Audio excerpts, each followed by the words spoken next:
আপনারা এই 10টা কাজ কখনো ছাড়বেন না।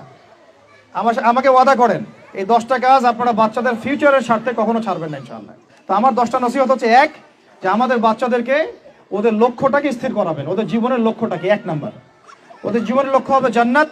এবং আমাদের বরেণ্য যে মানে সিংহ পুরুষরা আছেন উম্মার, ওদেরকে চিনাই দিবেন, ওদের মতো ওদেরকে হতে বলবেন। তোমাকে হামজার মতো হতে হবে, তোমাকে খালিদের মতো হতে হবে, তোমাকে ওমর ইবনে খাত্তাবের মতো হতে হবে, তোমাকে আলী ইবনে আবি তালেবের মতো হতে হবে, তোমাকে মারিয়াম আলাইহিস সালামের মতো হতে হবে, তোমাকে আয়েশার মতো হতে হবে। এই চেতনাগুলো ছোটবেলা থেকে ওর মধ্যে ইনস্টল করেন। ও সামনে একটা রোল মডেল দেখবে যে আমাকে এরকম হতো। এইসব ক্যাটরিনা সব ফেলান, এগুলা পরিমণি সব ফেলান, এগুলা বাদ দেন। যা চলতেছে যে সাকিব টাকিব সব বন্ধ করেন, এইসবের কোনো ফিউচার নাই।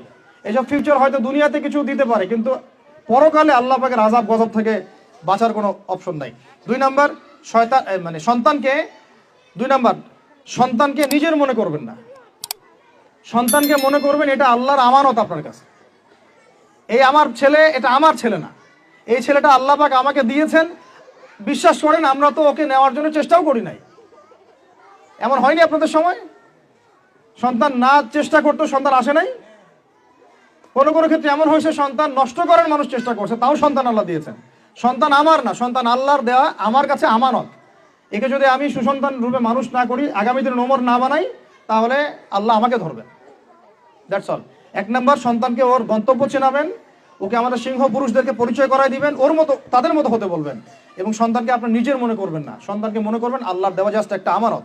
3 নাম্বার, সর্বোচ্চ সেরা কারিকুলাম যারা দিচ্ছে ওই রকম প্রতিষ্ঠানে আপনি ওকে পড়াবেন। এরকম প্রতিষ্ঠান যদি সরকার দেয় তাহলে সরকারি প্রতিষ্ঠানে পড়াবেন, আমার কোনো সমস্যা নেই।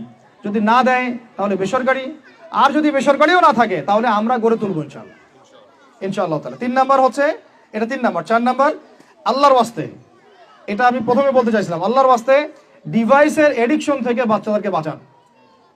ডিভাইসের এডিকশন এত মারাত্মক যে আমি নিজে এখন কোরআনের আয়াত ভুলে যাচ্ছি দিন দিন। এই ডিভাইস আমার হাতে যেটা আছে, এটা একটা পয়জন, এটা একটা হিপনোটাইজ করার যন্ত্র মানুষকে। এই মোবাইলের এডিকশন থেকে বাচ্চাদেরকে বাঁচাবেন আল্লাহর ওয়াস্তে।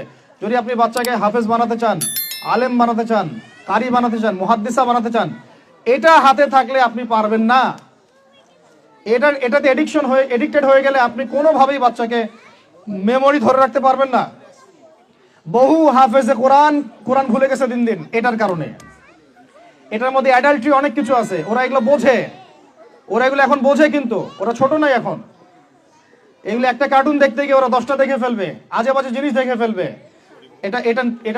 এটার মানে ব্যবহারটাকে নিয়ন্ত্রণ করেন, ডিভাইস এডিকশনটা বন্ধ করেন। আল্লাহ পাক তৌফিক দান করেন, আমিন। 5 নাম্বার হচ্ছে ম্যানুফ্যাকচার্ড কোনো খাবার বাচ্চাদেরকে খাওয়াবেন না। ফিজিক্যালি ওদেরকে ফিট রাখার চেষ্টা করবেন। ম্যানুফ্যাকচার্ড খাবার মানে একটু আগে দেখলাম যে বাইরের খাবারগুলো এটা খাচ্ছে, চিপস টিপস ইত্যাদি, এগুলা ওর হজম শক্তি নষ্ট করবে, ফিজিক্যাল স্ট্রেংথ নষ্ট করবে, ওর মেমোরি শার্প হতে দিবে না। ওকে ভিতর থেকে ওই যে একটা শব্দ একটু আগে বলেছে এক ভাই, যে ব্রয়লার মুরগি বানাই দিবে, আসলেই তাই বানাই দিবে। আমরা ঢাকা শহরে যখন থাকি, ছেলেপেলেদের 15 বছরের ছেলের ভুঁড়ি দেখলে আমাদের মনে হয় যে কি একটা অবস্থা। ফাস্টফুড, পিৎজা, বার্গার, কফি, এইগুলাই ওদের জীবন। তো এইরকম হইলে এই ছেলেপেলেগুলো না ফিজিক্যালি স্ট্রং থাকতে পারবে না মেন্টালি। আর মনে রাখবেন, কোরআনে আল্লাহর কিতাবের মধ্যে আল্লাহ পাক নেতৃত্ব দেওয়ার 2টা গুণাবলী বলেছেন। কয়টা বলেন? মাত্র 2টা। নেতৃত্ব দেওয়ার জন্য ওই রকম জায়গায় যেতে হলে 2টা গুণাবলী এনশিওর করতে হয়। একটা হচ্ছে ফিজিক্যাল স্ট্রেংথ, একটা হচ্ছে ইলমের স্ট্রেংথ। বাসতাতাম ফিল জিসমি ওয়াল ইলম আও বাসতাতাম ফিল ইলমি ওয়াল জিসমি, মানে জ্ঞানে এবং দৈহিক শক্তিতে বলীয়ান হওয়া। ছোটবেলা থেকে খাবারে যদি আপনারা সচেতন না হন, এই বাচ্চারা বড় হয়ে দেখবে যে 15, 20, 30 বছরেই ভেঙে পড়ে গেছে।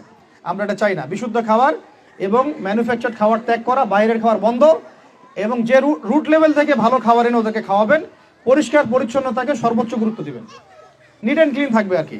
আমার সাথে আমার পরিবারের যে মাঝে মাঝে যে একটু মিষ্টি ঝগড়া হয়, আমার একটা জিনিস নিয়ে ঝগড়া হয়, যে বাচ্চারা পরিষ্কার না কেন, চকচকা না কেন, একদম সবসময় চকচকা থাকবে। না হলে এই যে হাত দিয়ে এটা ধরতেছে, পেটে হাত দিয়ে, মুখে হাত দিবে, পেটটা নষ্ট হয়ে যাবে। বাচ্চাদের হাইজেনিক পরিবেশ দিতে হবে, আল্লাহ পাক তৌফিক দান করেন।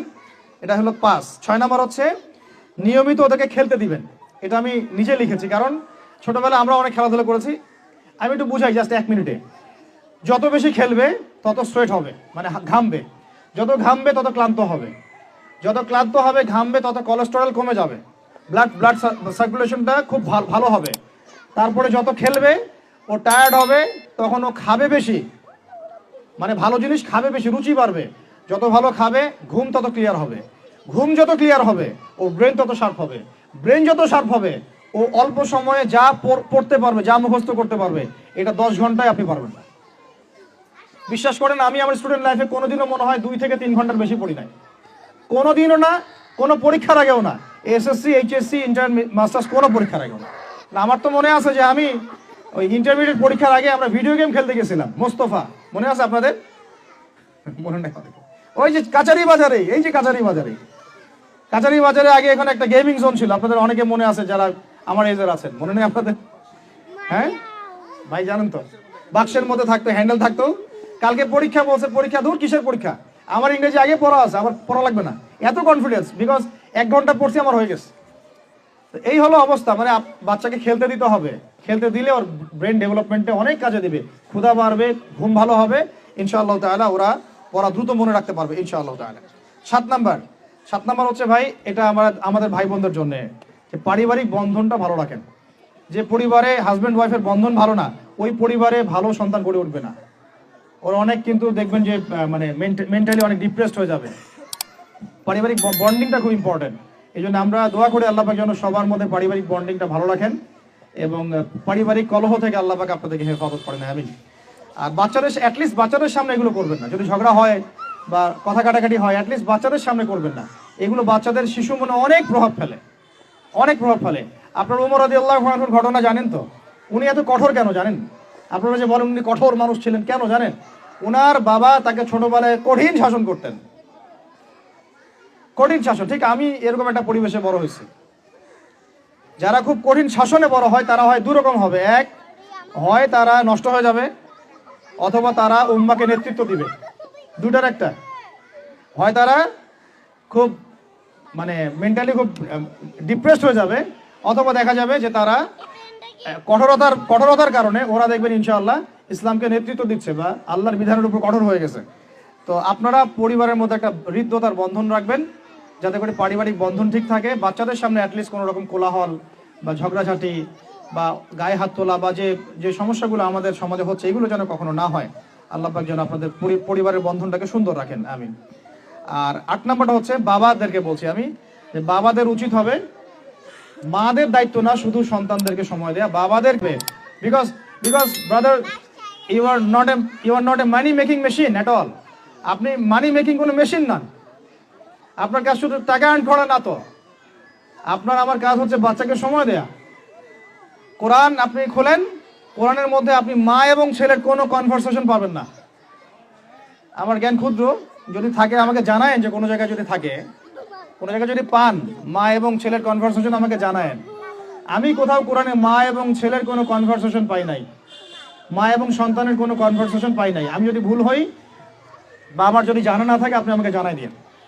আমি সব জায়গায় পাইছি বাবা ছেলে, বাবা ছেলে, বাবা ছেলে, বাবা এবং ছেলের কনভারসেশন। তার মানে কোরআন আমাদেরকে হেদায়েত দিচ্ছে যে বাবাদেরকে সময় দিতে হবে ছেলেদেরকে। ইউসুফ তার বাবার সাথে কথা বলছেন, ইউসুফের বাবা তার ছেলের সাথে কথা বলছেন, লুকমান আলাইহিস সালাম তার ছেলেকে নসিহত করছেন, ইব্রাহিম আলাইহিস সালাম তার ছেলেকে বলছেন আমি তোমাকে জবাই করার স্বপ্ন দেখেছি। মা ছেলের কনভারসেশন খুব পাওয়া যায় না। আমি জানি না, কোনো জায়গায় থাকতে পারে, থাকলে আমাকে জানায়েন, কিন্তু আমি পাইনি কখনো। তো বাবাদেরকে বলবো আপনি সন্তানকে সময় দেন, because you are not a money making machine at all. আপনি কোনো মানি মেকিং মেশিন নন। এটা হলো 8 দুটো বলে শেষ করতেছি। 9 নাম্বার হচ্ছে সন্তানকে চাপ দিবেন না, চাপ দিয়ে ওকে জোর করে কোনো কাঠামো দেওয়ার চেষ্টা করবেন না, বরং আপনি খুঁজে বের করেন আপনার সন্তানের মধ্যে ইউনিক প্রতিভা কি আছে। এই মেয়েটার মধ্যে হয়তো একটা প্রতিভা আছে যেটা আমার মেয়ের মধ্যে নাই, এর মধ্যে একটা প্রতিভা আছে ইউনিক যেটা ওর মধ্যে নাই, ওই ছেলেটার মধ্যে একটা প্রতিভা আছে যেটা আবার এই মেয়ের মধ্যে নাই। আপনি কখনো কারোর সাথে কারো তুলনা করবেন না। তুমি মারিয়ামের মতো ফার্স্ট হতে পারো নাই কেন, তুমি ওই সুমাইয়ার মতো সেকেন্ড কেন হলো না, তুমি ওই আব্দুল্লাহর মতো কেন ফার্স্ট হলো না, কখনো এরকম তুলনা করবেন না।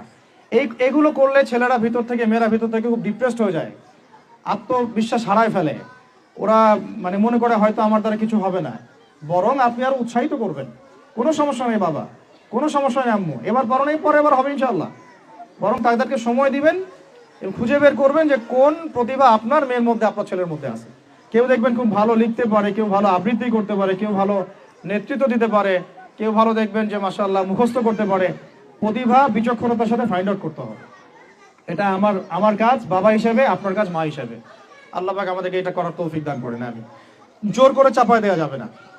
আর একটা নসিহত শেষ, সেটা হলো আমরা তো 5 ওয়াক্ত নামাজ পড়বই, বাচ্চাদেরকে তো ইসলামী পরিবেশ দিবই। আমাদের তাহাজ্জুদের ওয়াক্তে 2 রাকাত নামাজ পড়াটাকে আপনার উপর ফরজ করে নেন। তাহাজ্জুদের ওয়াক্তে অন্তত 2 রাকাত নামাজ পড়াকে আপনার আমার উপর ফরজ করে নেন, যদি ওটা ফরজ না, ফরজ করে নেন। কারণ ওই সময় দোয়া যেগুলো করা হয় আল্লাহর কাছে একদম সরাসরি কবুল হয়। আপনাদেরকে আমি একজন মনীষীর কথা খালি বলবো, ইমাম বুখারী রাহিমাহুল্লাহ, নাম শুনেছেন আপনারা? তার কিতাব কিয়ামত পর্যন্ত ইনশাআল্লাহ পড়ানো হবে। ওইটা না পড়ে কেউ আলেম হয় না, তাই না বিষয়টা? তিনি যে একসময় অন্ধ ছিলেন আপনারা কি জানেন? তিনি যে একসময় চোখে দেখতে পারতেন না, আপনারা কয়জন জানেন? তার মা তাহাজ্জুদের ওয়াক্তে আল্লাহর কাছে কান্না করতে করতে করতে করতে, আল্লাহ আমার ছেলের চোখটা ভালো করে দাও, আল্লাহ আমার ছেলের দৃষ্টিশক্তি ফিরায় দাও, আল্লাহ আমার ছেলের দৃষ্টিশক্তি ফিরায় দাও। মায়ের এই দোয়া আল্লাহ পাকের আরশ পর্যন্ত পৌঁছে দেয় অলৌকিকভাবে, মিরাকুলাসলি। ইমাম বুখারী রাহিমাহুল্লাহ সকালবেলা উঠে চোখে দেখা শুরু করেছে। আজকে ইমাম বুখারী কি এবং তার কিতাবের মূল্য কি, তার মর্যাদা কোথায়, তার কিতাব না পড়লে আমাদের মধ্যে কোনো মানুষ আলেম হতে পারবে না, এটা আমরা এখন স্বতঃস্বীকৃত। কিভাবে হয়েছে ভাই বোনেরা? দোয়ার মাধ্যমে। প্রচুর দোয়া করতে হবে সন্তানদের জন্য। আমি যতবার বাইতুল্লাহ যতবারই জিয়ারত করেছি, তাওয়াফ করেছি, প্রত্যেক তাওয়াফে আমি সবসময় দোয়া করি আমার ছেলে মেয়েদের জন্য। আল্লাহ আমার ছেলে ওসমানকে ওসমান রাদিয়াল্লাহু আনহুর মতো বানাও, শর্টকাট দোয়া আর কি। আমার ছেলে মেয়ে মারিয়ামকে মারিয়াম আলাইহিস সালামের মতো বানায় দাও। আল্লাহ আমার মেয়ে আয়েশাকে আয়েশা রাদিয়াল্লাহু আনহার মতো বানায় দাও। আল্লাহ আমার ছেলে ওমরকে ওমর ইবনে খাত্তাবের মতো বানায় দাও। আপনারা এবার দোয়া করতে থাকেন, দোয়া কবুলের সময়গুলো খুঁজে খুঁজে বের করে দোয়া করতে থাকতে হবে ইনশাআল্লাহ। বাবা মার দোয়া আল্লাহ পাক ফেলবেন না ইনশাআল্লাহ। আল্লাহ পাক আমাদেরকে এই বিষয়গুলো আমল করার তৌফিক দান করেন। আর সব সময় ছেলে মেয়েদেরকে আত্মবিশ্বাস দিবেন। যত তাদেরকে কনফিডেন্স দিবেন ওরা আরো ভালো করবে। যত ধমক দিবেন এই তুই পারিস না, তোর দ্বারা হয় না, তুই কি করস, ইত্যাদি ইত্যাদি, তত দেখবেন ও আর পারতেছে না। আমি বেসিক্যালি ছোট থেকে যে বড় হয়েছি, এই জিনিসটার অনেক ঘাটতিতে বড় হয়েছে। কনফিডেন্স না দেয়া। তবে সবাই সবকিছু হয় না, কিছু ব্যতিক্রম বিষয় থাকে। কিন্তু আমি যেটা রিয়েলাইজ করেছি, একটা মানুষকে যখনই কনফিডেন্স দেওয়া হয় সে অনেক ভালো করে। যখন আপনি তাকে আন্ডারস্টিমেট করবেন সে ভালো করতে পারবে না। তাই আল্লাহর ওয়াস্তে আমাদের বাচ্চাদের উপরে চাপ না দিয়ে আত্মবিশ্বাস দিবেন, ভালোবাসবেন, মহব্বত করবেন, ওকে উৎসাহ দিবেন, দেখবেন ইনশাআল্লাহ ও আরো ভালো করতেছে ইনশাআল্লাহ। মাশাআল্লাহ তুমি তো সুন্দর লিখছো, আরেকটু ভালো করো, ভালো হয়েছে তো মাশাআল্লাহ, আরেকটু করো, সুন্দর আর্ট করছো, আরেকটু ভালো করো, মাশাআল্লাহ একবারও তো মুখস্থ করে ফেলছো, আরেকবারও পারবা ইনশাআল্লাহ।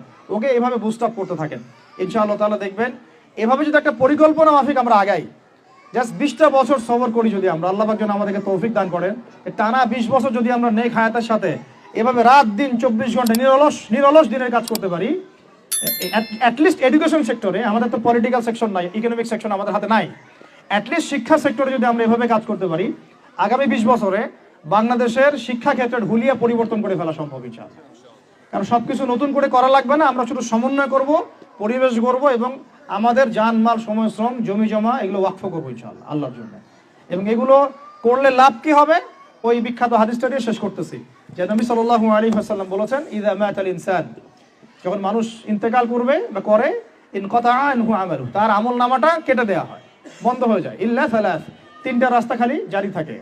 1 নম্বরই হচ্ছে সাদাকায়ে জারিয়া, মানে এমন সাদাকা, এমন কন্ট্রিবিউশন যেটা আমার ইন্তেকাল, আপনার ইন্তেকালের পরেও একেবারে চলতে থাকবে, লং টাইম সাস্টেন করতে থাকবে, এটা একটা। 2 নম্বর ওয়ালাদুন সালেহ, আমার নেককার সন্তান বা আপনার নেককার সন্তান, যে আপনার আমার জন্য কালকে আমাদের মানে পরকালে বারজাখের জীবনে আমরা যখন থাকবো তখন তারা দোয়া করতে থাকবে। আর আমি বলছি আমার ওমরই শুধু আমার ছেলে না, আপনাদের সবার সন্তান আমার সন্তান, আপনাদের সবার মেয়ে আমার মেয়ে। আমি এভাবে কখনো চিন্তা করি না যে এই যে প্রতিষ্ঠানগুলো আমরা করতেছি বা যে প্রজেক্টগুলো আমরা নিচ্ছি হাতে, এগুলো শুধু আমার ছেলের জন্য, আমার মেয়ের জন্য, কোশ্চিন কালেও না। এদেশের প্রত্যেকটা শিশু আমার শিশু, আমার ছেলে আমার মেয়ে। এদেশের প্রত্যেকটা বোন আমার বোন, এদেশের প্রত্যেক ভাই আমার ভাই। ওইভাবে চিন্তা করে আমাদেরকে না গেলে আমরা জাতিগত পরিবর্তন আনতে পারবো না। তখন আমরা স্বার্থপর হয়ে যাবো, আমার ছেলে বাঁচলেই হইলো, আমার মেয়ে বাঁচলেই হইলো।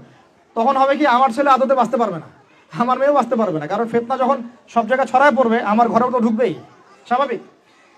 আর শেষ নাম্বারটা হচ্ছে আল ইলম, এমন জ্ঞান ইউনতাফাউ বিহিন নাস, যে জ্ঞান দিয়ে মানুষ উপকৃত হয়। এই হলো শিক্ষা প্রজেক্টগুলো। আল্লাহ পাক এই হাদিসটার উপর আমাদের সবাইকে আমল করার তৌফিক দান করেন, আমিন। আর আমি লম্বা করছি না, আপনাদের অনেকেই ক্ষুধার্ত, আমাদের বাচ্চারা ক্ষুধার্ত। আমরা দোয়া করি আল্লাহ পাক যেন আমাদের সবাইকে পবিত্র কোরআন এবং নবীর হাদিস অনুযায়ী জীবন গড়ার তৌফিক দান করেন। এক নাম্বার, সবাইকে যেন আমাদের এই শিক্ষা প্রজেক্টের সাথে আপনাদেরকে সম্পৃক্ত করেন, আমিন। আমাদের জীবনের গন্তব্যটা আমাদেরকে ফিক্স করার তৌফিক দান করেন, বাচ্চাদেরকে মানুষ করার তৌফিক দান করেন, সবাইকে হালাল খাওয়ার তৌফিক দান করেন, ধৈর্য ধরার তৌফিক দান করেন, নেক আমল আল্লাহ পাক যেন বেশি বেশি করার তৌফিক দেন এবং সুন্নাহ ভিত্তিক জীবন গড়ার তৌফিক দেন। এছাড়াও আমি দোয়া করি মন থেকে আল্লাহ পাক যেন আমাদের বাচ্চাদেরকে সুস্থ রাখেন, আমাদের প্যারেন্টসদেরকে সুস্থ রাখেন, টিচার্সদেরকে সুস্থ রাখেন এবং আমাদেরকে সুস্থতার সাথে আল্লাহ পাক লম্বা সময় দিনের কাজ করার তৌফিক দান করেন। এবং ভিতরে বাহিরে যত ইসলাম বিরোধী অপতৎপরতা আছে এগুলোকে আমাদেরকে সাহসিকতার সাথে ফেস করার তৌফিক দান করেন, আমিন। আর আমি সর্বশেষ আবারও বলতেছি যে এই দায়িত্বগুলো আমাদের একার না। প্রিয় দিনী ভাই এবং বোনেরা, আপনাদের সবার দায়িত্ব আগায় আসেন। আমি এভাবে আগে কখনো বলি নাই, এখন বলতেছি বিকজ আমি চাই না আমাদের কোনো প্রতিষ্ঠান কোনো মানুষের ছত্র ছায়ায় থাক। প্রত্যেকটা প্রতিষ্ঠান, প্রত্যেকটা মার্কাজ, প্রত্যেকটা ক্যাম্পাস শুধু হবে আল্লাহর জন্যে, আল্লাহর জমিতে, আল্লাহর বিল্ডিং, এটা কিয়ামত পর্যন্ত এভাবে থাকবে ইনশাআল্লাহ। এটা আমার কোনো ব্যক্তি মালিকানায় না। আল্লাহর জন্য ওয়াকফ করার আমাদের জায়গা দরকার, কনস্ট্রাকশন দরকার, ফাইন্যান্স দরকার। ইনশাআল্লাহ তাআলা আল্লাহ পাক আমাদেরকে যে নিয়ামতগুলো দিয়েছেন এগুলো যদি আমরা সবার সামনে মানে সুষ্ঠুভাবে উপস্থাপন করতে পারি, আমি আশা করি সারা দেশ বিদেশের অনেক মানুষ আগে আসবে ইনশাআল্লাহ তাআলা। আল্লাহ পাক আমাদেরকে প্রত্যেকটা বিভাগীয় শহরে এরকম প্লে থেকে নিয়ে মাস্টার্স পর্যন্ত, দ্যাট মিনস নুরানি থেকে নিয়ে ইফতা পর্যন্ত এইরকম একটা ক্লাসিক্যাল প্রতিষ্ঠানগুলো, মার্কাজগুলো গড়ে তোলা তৌফিক দান করেন, আমিন। আমি আজকের মতো এখানে শেষ করছি। আকুলু কওলি হাযা আস্তাগফিরুল্লাহ লি ওয়া লাকুম ওয়া লিসাইরিল মুসলিমিন। বারাকাল্লাহু লানা ওয়া লাকুম বিল আয়াতিল হাকীম। ইন্নাহু তাআলা জাওয়াদুন কারীম রাউফুর রহিম।